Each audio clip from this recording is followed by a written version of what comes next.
I want to put Patrick on the spot because I don't want to go to jail by myself. Let's do it. Well, Andrew, we pull some good we pranks. don't hang out enough. We don't hang out enough. Taking him with you. We don't hang out enough. Andrew, I already have the sign just in case. Just in case, I already started it. We don't hang out enough. So let's. You may go, but we're keeping him. All right. Well, we're all smart men here, right? Right. So let's. Well, three of us. Okay. Well, we're all smart men. Sorry, right? Adam.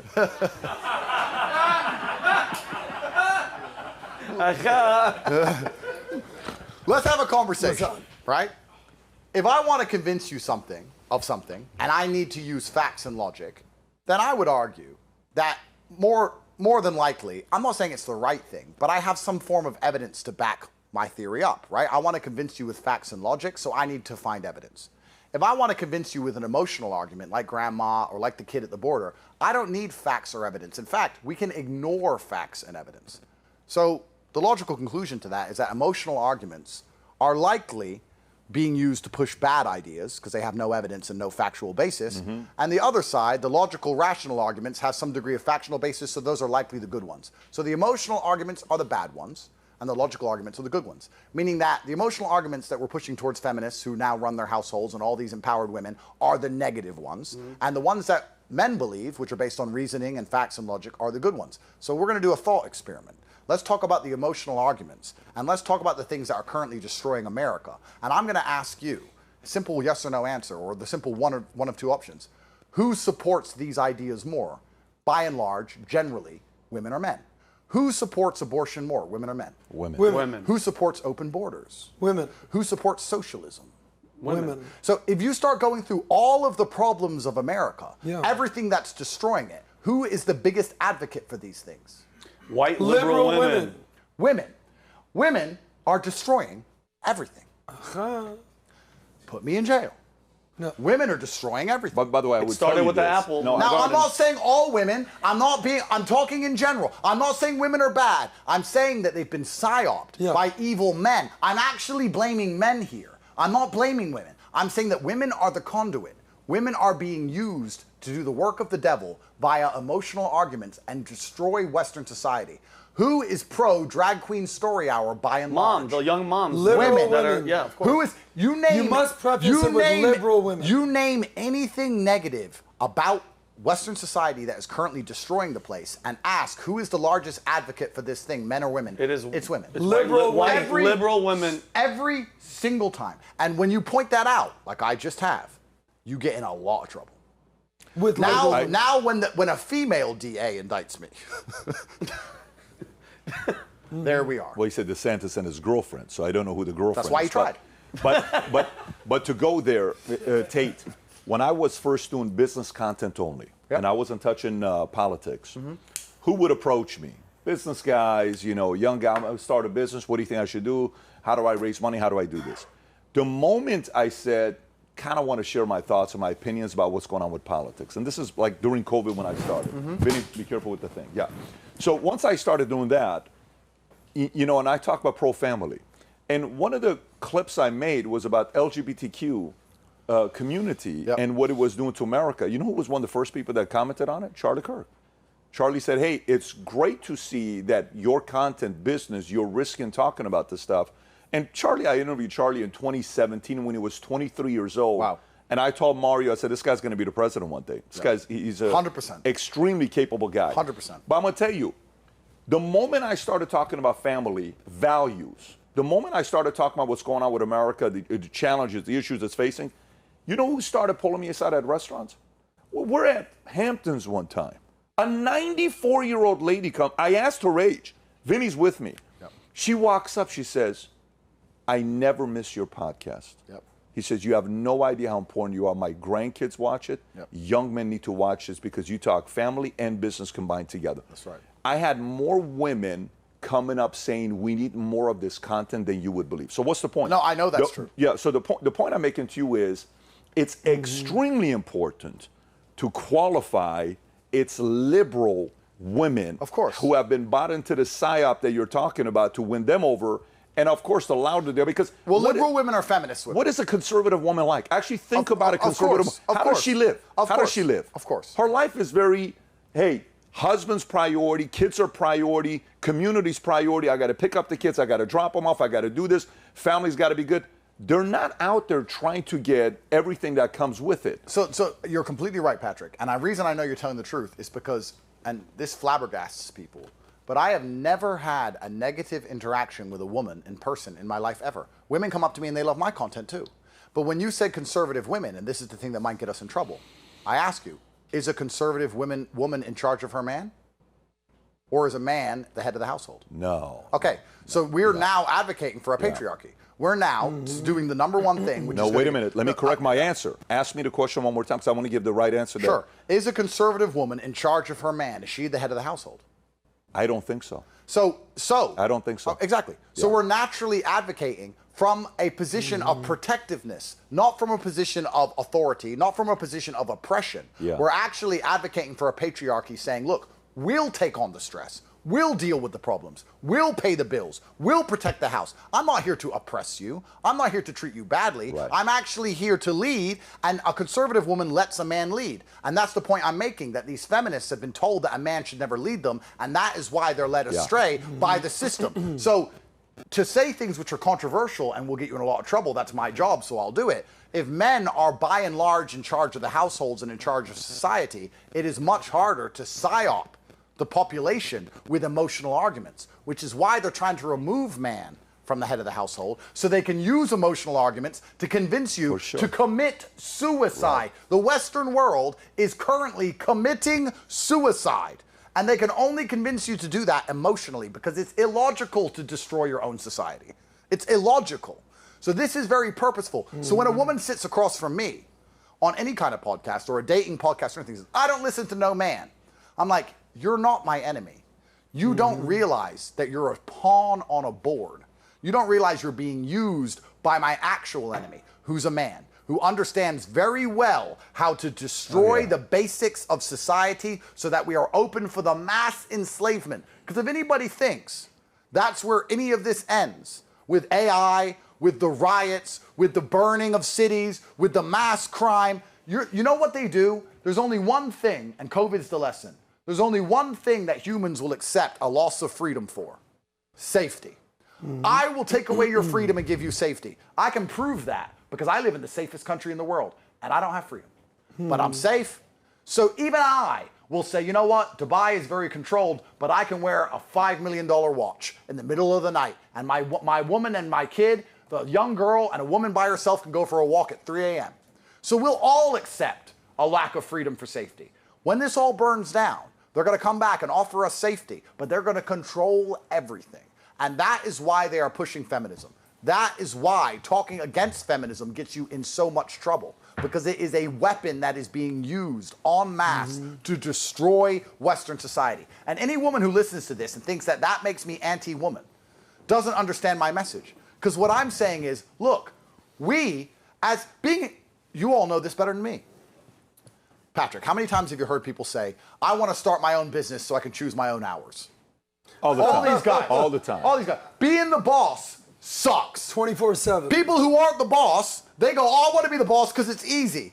That's why they'll never be the boss. When you're the boss, you're more stressed. It's hard. You have more problems. You have more to deal with. When a man says, I want to run this household, women have been convinced to believe that means he wants to oppress her, when it's actually very much the opposite. He's saying, I want to take away all of the problems so you can focus on being the light in my life.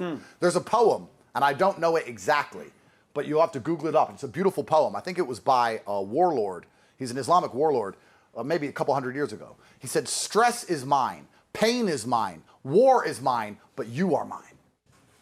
That is the point of life as a man. So when we come along and say, I want to run the household, and by extension the town, by extension society, it's not to oppress you. It's not to be mean to you. It's to actually protect you. And I've had these conversations with people when I talked earlier about the 1950s and the people getting married, and women come and go, yeah, but what if he beats her? Yeah, of course some men are pieces of shit. Of course there are some dickhead men. Of course 3% of men in 1958 were probably abusive and alcoholics and retards because people suck. But by and large, most men were just trying to pay the bills and raise their kids. By and large. So we live in this really complicated society now. Everything is really messed up. And if you were to ask me, because I've already gone too far to go back now, what's the number one problem we have to fix in the West? It's not the Jews. It's not even the capitalism. It's none of these stupid reasons that people are coming up with. The number one problem we have to fix in the West is feminism. We need men and women on the same level playing field, understanding each other, not one above the other, doing different roles, complementary, working together, creating families, and everything will fix itself. You don't have time to tweet anti-Semitic all day when you have fucking kids. You don't have time. You don't have time. That is why we see these fires popping up everywhere. And we're trying to put them out. But you have millions of young men with nothing else to do. What do you expect besides fires? It's so important. Like, if you want a society to get safer, have a community of people that have a lot to lose. Bingo. If you want a society to be reckless and dangerous, high crime, people taking advantage of each other, have a society of a bunch of people who have nothing to lose. Bingo. Nothing to lose. You go out with people, you're having dinner. If everybody in that community has a lot to lose, you're safe. People are going to make good decisions. You go to a place with a bunch of people that have nothing to lose. Anything can happen. When you wake up in the morning, you're thinking about, you know, like yesterday I go to the game and I got Dylan with me. It's just Dylan and I. Tico's not a football guy, so I take him there. We're sitting watching a game, and we're going. Everything I'm doing, it's all about you have to. If he wasn't with me and I'm by myself, I'm going to a very different game yesterday. But everything was okay. What's he need? What do I need to do? Be responsible here. Think about this here because you got something to lose. Oh yeah. You know what? The worst thing about discussing these things is when you realize how they all interlink and how they all compound.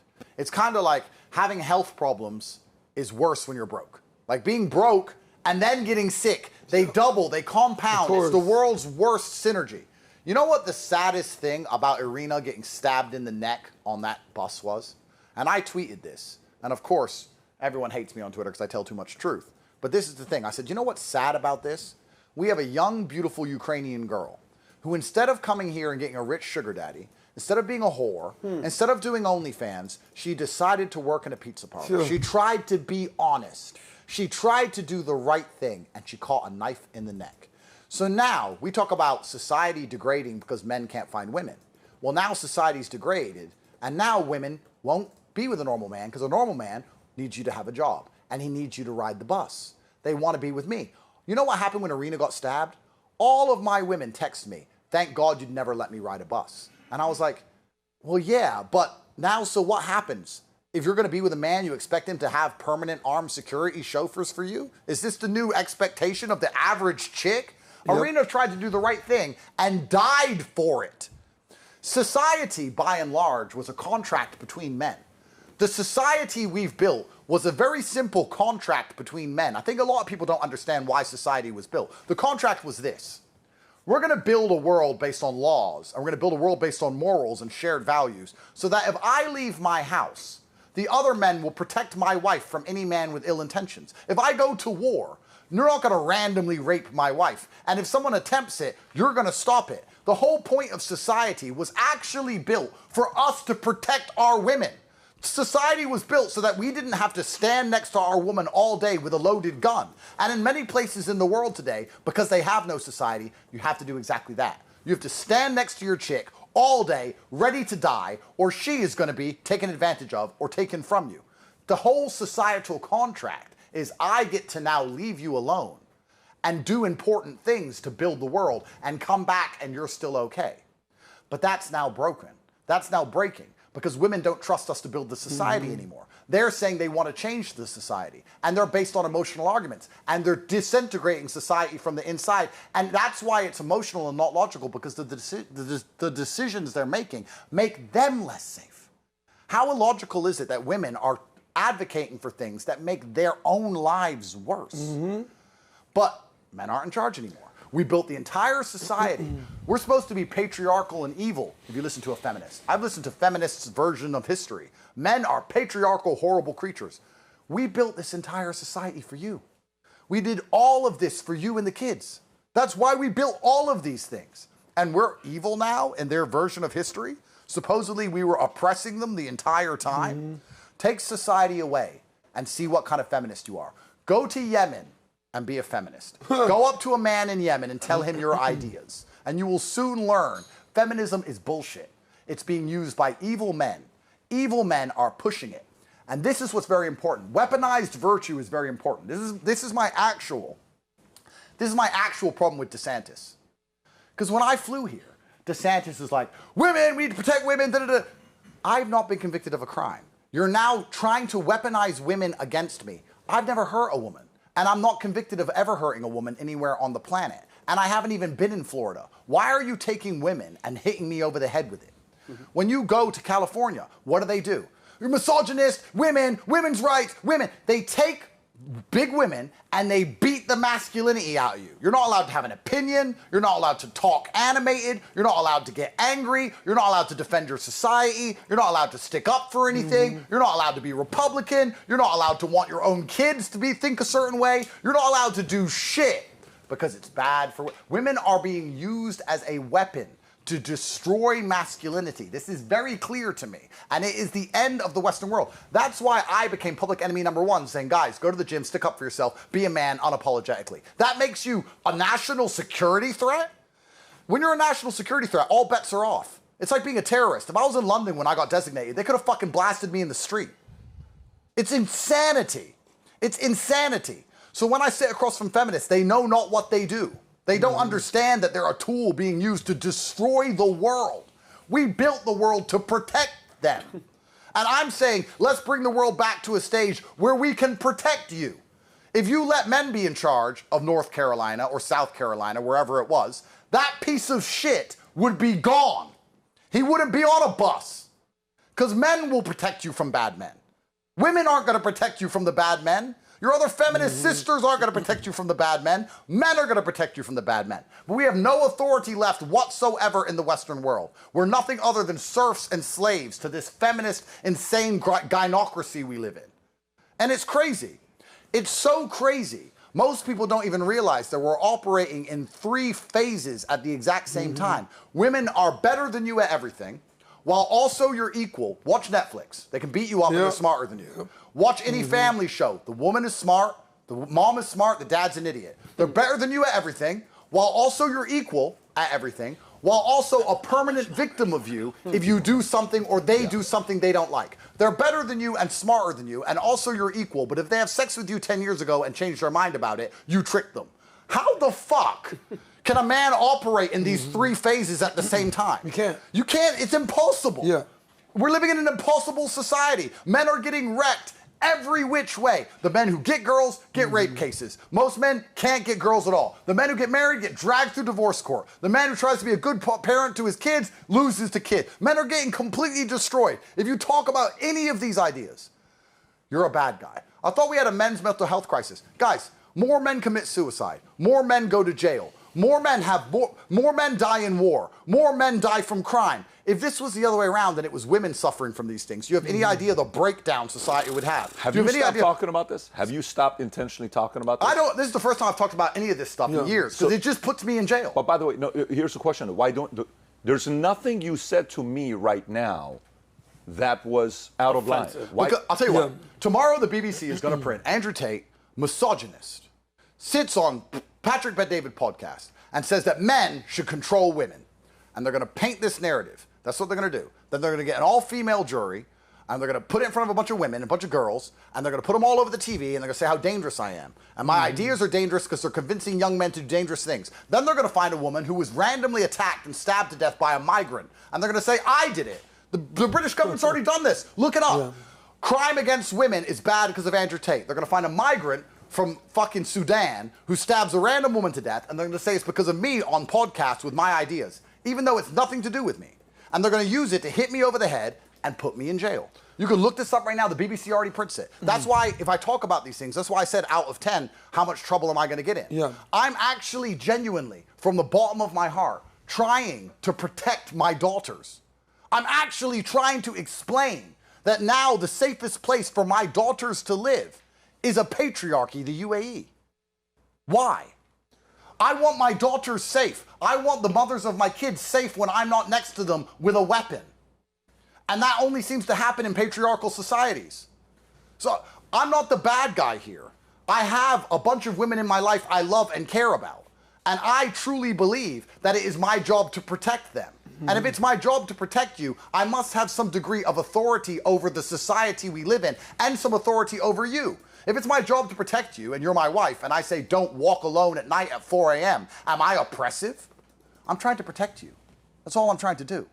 But, as I said, there are very, very powerful men which have huge vested interest in feminism, and they're using it to destroy society. Who just got shot for trying to run over an ICE officer? A lesbian, feminist, liberal white woman. Yeah, of course. There we are. Well, Tate, I believe that this is when you're at your best. And the fact that you would get arrested for speaking The truth. or get shot in the neck for speaking Charlie Kirk is exactly why they don't want you speaking. And I believe that men and women are better together. Of course. You know, you've seen the hat that make women women again. Yep. So what I want to understand is, like, what's the answer? Because the answer is certainly not We got 10 minutes. feminism. Let's do 10 more minutes and wrap up. So the answer is certainly not feminism and wokeism, but the answer is certainly not keeping your women in hijabs. So which one is it? Correct. Right. So we need to be complementary. Like any relationship, all relationships in the world are transactional. You're all friends because it's a transactional relationship. Business relationships are transactional. Friends are transactional. Male-to-male relationships are transactional. Geopolitics is transactional.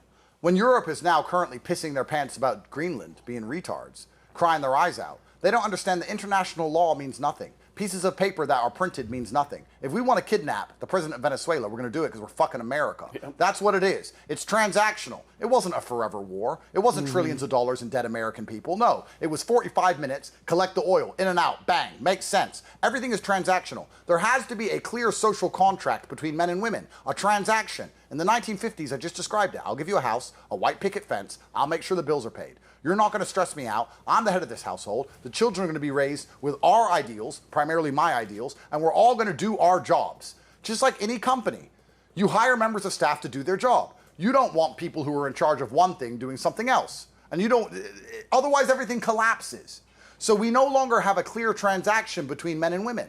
Women expect, the modern woman in Miami expects you to give her endless money for no reason, while she goes and parties with the girls as much as she wants, while she's not even loyal to you and doesn't give you offspring, and you pay all her bills, and she goes on social media looking for another rich man. That's what she believes should happen. Yeah. That's not a transaction. But that's on the man.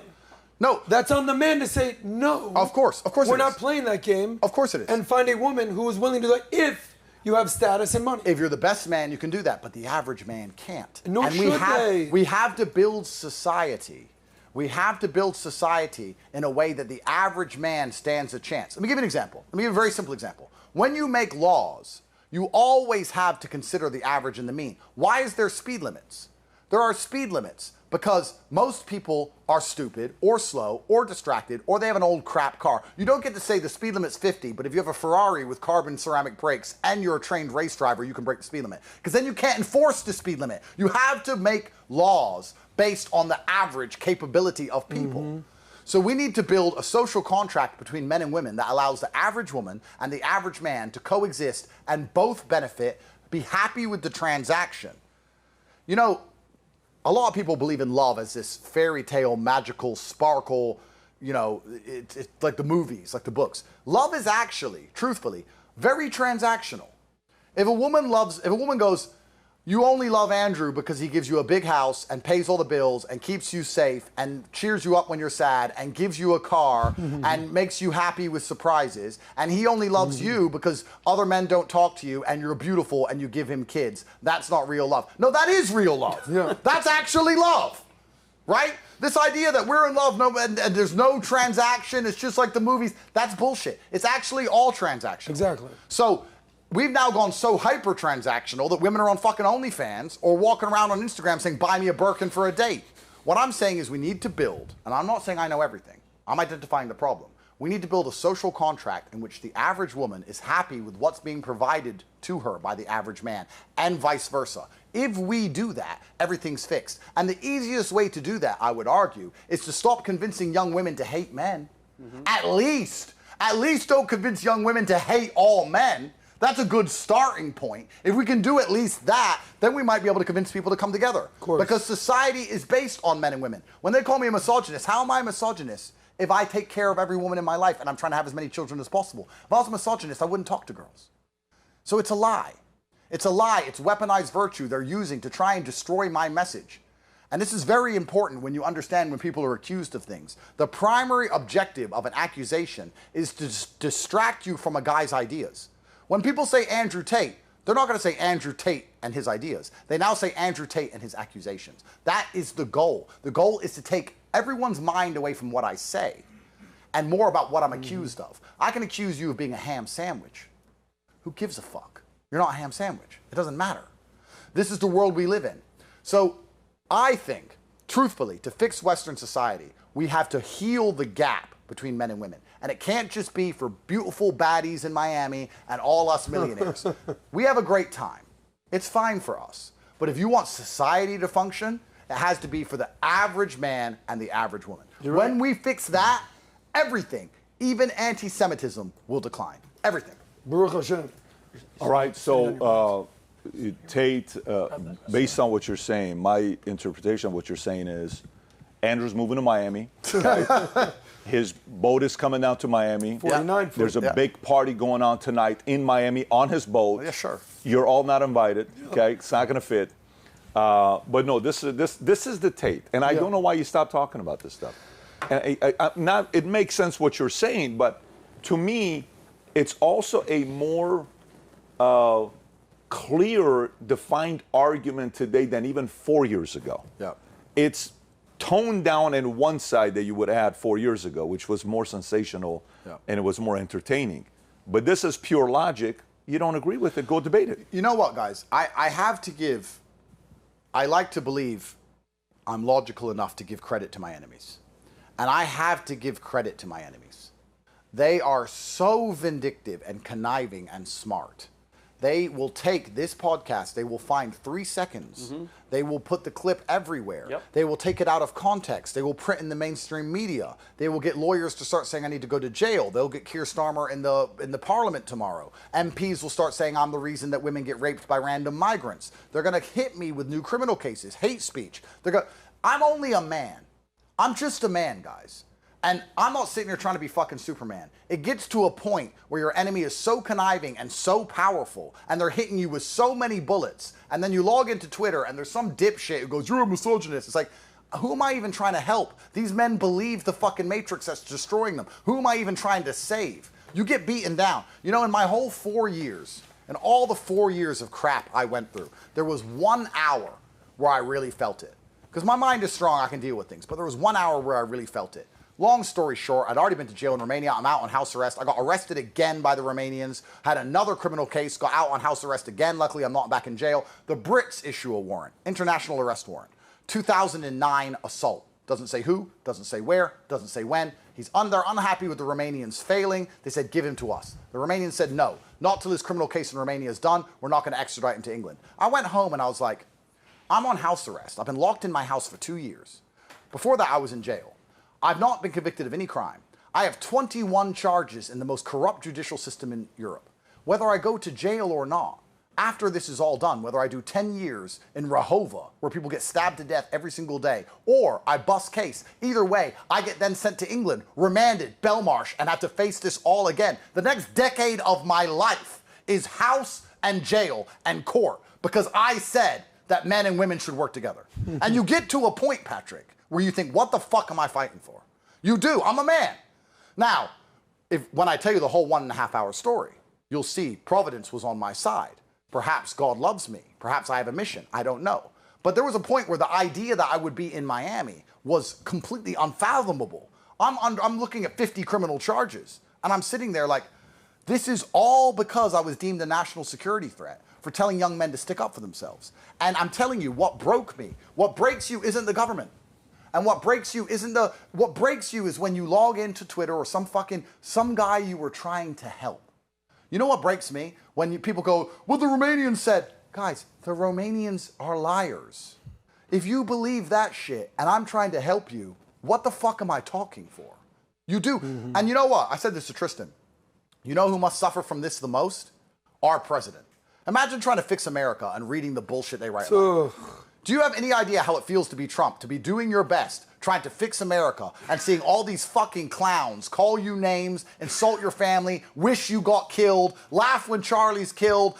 You must just be like, who the fuck am I even trying to help now? And you wonder why billionaires sell out to globalists and go, fuck it, enslave them? You wonder why billionaires don't just do the deal and go, yeah, fuck it, enslave them, I'm going on my boat. Yep. You wonder why most rich people just give up? I'm telling you, the reason I stopped talking about these things is because you get to a point where they're hitting you so hard, and they're not done with me. The chance of me going to jail in the next 10 years is somewhere around 100%. And it's not because I've done anything wrong. It's because I'm convincing.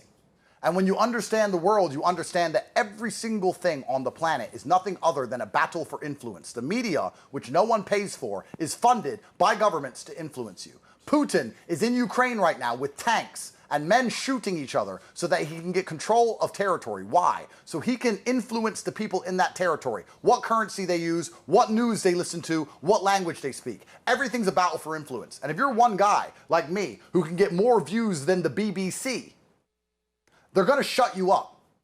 They're gonna shut you up. So the reason I haven't talked about this for a very long time, and I decided to today, I at least hope when future problems come my way, you guys remember this particular day, because it's because of this. This is exactly why it's going to happen. This is the number one topic. 100% this is why. Every single time this is why. And they put me in front of a female judge and a female prosecutor, and they say I'm a misogynist and I don't respect women and that I'm the reason women get raped and attacked, when I've done nothing but advocate for the safety of women this entire podcast, and that I'm toxic, and that I'm the reason that women aren't safe in society, and that I must be put away. And I have to stand there and try and defend myself. And it's nearly impossible, because I don't have 5 hours in court. I get 3 minutes to tell my side of the story. And then they throw me back in a fucking cell. So that's why I haven't spoke about this subject. And I'm hoping enough, you know, one of the reasons I made a conscious decision to talk about it today, because I didn't do this haphazardly. I thought about it. I like to believe, and I don't want to take credit or be arrogant, I like to believe that me personally, as an individual, I have shifted the Overton window heavily since I became famous. Things I was saying that were considered sensationalist at the beginning, like men drive better than women, for example, as a joke, that literally blew the world apart with mainstream news. Now everyone's saying it. Now everyone's like, chicks can't drive. I'm like, see? I've shifted the Overton window, and perhaps, maybe I've shifted it enough for very important people in the American administration to watch this and go, you know what? He is misunderstood. You know what? We do need to call Keir and say, you can't get this guy for hate speech for 25 years for having these opinions. Enough is a fucking enough. This is my gamble. That powerful people in the world will see that I'm not this big, evil, toxic, misogynistic human trafficker. That Ron DeSantis is a fucking moron and watched too much Romanian TV. And that I'm actually completely misunderstood. But if I gambled wrong, I'm in a whole bunch more shit. And I'll see you guys, well, Patrick probably ain't going to join me. I didn't get him. But I look forward to all of your letters. And I'll do my best to write back. And that's how it's going to go. There you go. That's Andrew Tate for you. And when you're saying chicks don't know how to drive, this guy also doesn't know how to drive. Never lend him a car. If you lend him a car... He's around too many women all the time. That's why. It's rubbing off on him. Yeah, rubbing off. By the way, I will be able to drive your 49-meter yacht boat in Miami. Don't do it. So it's going to be chaotic. When we set out to create a shoe that blends comfort, function, and luxury, we had the choice to make it fast. We had the choice to make it cheap. We chose neither. Instead, we chose Tuscany, Italy. We chose true Italian craftsmanship, each pair touched by 50 skilled hands. We chose patience, spending 2 years perfecting every detail, and we chose the finest quality at every step. Introducing the Future Looks Bright collection. Not rushed, not disposable, not ordinary. Rather, intentional, luxurious, timeless.